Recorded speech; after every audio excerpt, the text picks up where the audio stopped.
Hi, welcome to my channel spreading stories in Kannada.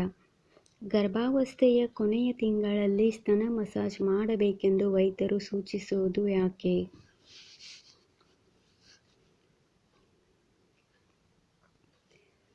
ಮಹಿಳೆ ಗರ್ಭಿಣಿಯಾದಾಗ ಆಕೆಯ ದೇಹದಲ್ಲಿ ಹಲವಾರು ರೀತಿಯ ಬದಲಾವಣೆಗಳು ಕಂಡುಬರುತ್ತವೆ. ಈ ಅವಧಿಯಲ್ಲಿ ಹಾರ್ಮೋನ್, ದೈಹಿಕ ಮತ್ತು ಭಾವನಾತ್ಮಕ ಮಟ್ಟದಲ್ಲಿ ಅನೇಕ ಏರಿಳಿತಗಳು ಕಂಡುಬರುತ್ತವೆ ಮತ್ತು 8 ಆಕೃತಿಯಲ್ಲಿ ಸ್ತನ ಮಸಾಜ್ ಮಾಡಿ. 8ರ ಆಕಾರದಲ್ಲಿ ನಿಧಾನವಾಗಿ ಮಸಾಜ್ ಮಾಡಬೇಕು. ಈ ಮಸಾಜ್ ಸ್ತನ ಅಂಗಾಂಶವನ್ನು ಮೃದುಗೊಳಿಸಲು ಮತ್ತು ಉತ್ತೇಜಿಸಲು ಮತ್ತು ಒತ್ತಡವನ್ನು ಬಿಡುಗಡೆ ಮಾಡಲು ಸೂಕ್ತವಾಗಿದೆ. ಸ್ತನ್ಯಪಾನದ ಪ್ರಾರಂಭದಲ್ಲಿ ಎದೆಹಾಲು ಕೊಲೆಸ್ಟ್ರಾಲ್ ಅನ್ನು ಬದಲಾಯಿಸಿದಾಗ ಇದು ಉತ್ಕೃಷ್ಟತೆಯ ಸಂದರ್ಭದಲ್ಲಿ ಸೂಕ್ತವಾಗಿದೆ. ಇನ್ನು ಎರಡನೆಯದಾಗಿ, ಸ್ತನ ಅಂಗಾಂಶವನ್ನು ವಿಶ್ರಾಂತಿ ಮಾಡುತ್ತದೆ. ಗರ್ಭಾವಸ್ಥೆಯ ಕೊನೆಯ ದಿನಗಳಲ್ಲಿ ಸ್ತನಗಳ ಮೇಲೆ ಹೆಚ್ಚಿನ ಒತ್ತಡವಿರುತ್ತದೆ. ಎದೆಯ ಸ್ನಾಯುಗಳು ಮತ್ತು ಅಂಗಾಂಶಗಳಲ್ಲಿ ಒತ್ತಡ ಮತ್ತು ಊತ ಕಾಣಿಸಿಕೊಳ್ಳುತ್ತದೆ. ಅಂತಹ ಪರಿಸ್ಥಿತಿಯಲ್ಲಿ ಸ್ತನಗಳನ್ನು ಲಘುವಾಗಿ ಮಸಾಜ್ ಮಾಡುವುದು ತುಂಬಾ ಪ್ರಯೋಜನಕಾರಿಯಾಗಿದೆ. ಮಸಾಜ್ ಸ್ತನಗಳ ಸ್ನಾಯುಗಳಲ್ಲಿ ನೋವು ಮತ್ತು ಒತ್ತಡವನ್ನು ನಿವಾರಿಸುತ್ತದೆ. ಅಂಗಾಂಶಗಳಿಗೂ ಪರಿಹಾರ ಸಿಗುತ್ತದೆ. ಇದು ರಕ್ತ ಪರಿಚಲನೆ ಸುಧಾರಿಸುತ್ತದೆ. ಇದರಿಂದ ಸ್ತನಗಳು ಸಾಕಷ್ಟು ಹಾಲು ಉತ್ಪಾದಿಸಲು ಸಿದ್ಧವಾಗುತ್ತವೆ.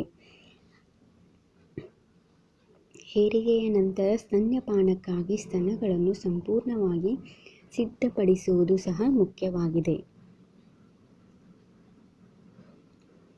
ಇನ್ನು ಮೂರನೆಯದಾಗಿ, ಹಾಲಿನ ಹರಿವನ್ನು ಉತ್ತೇಜಿಸುತ್ತದೆ.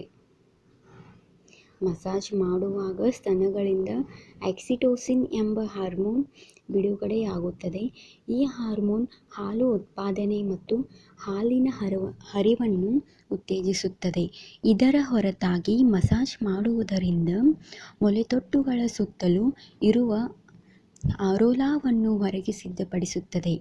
ಇದರಿಂದ ಮಗುವಿಗೆ ಹಾಲುಣಿಸಲು ಸುಲಭವಾಗುತ್ತದೆ.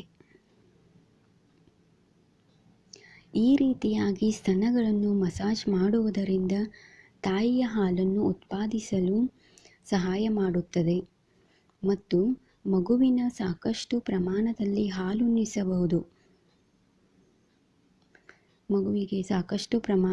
ಹಾಲುಣಿಸಬಹುದು.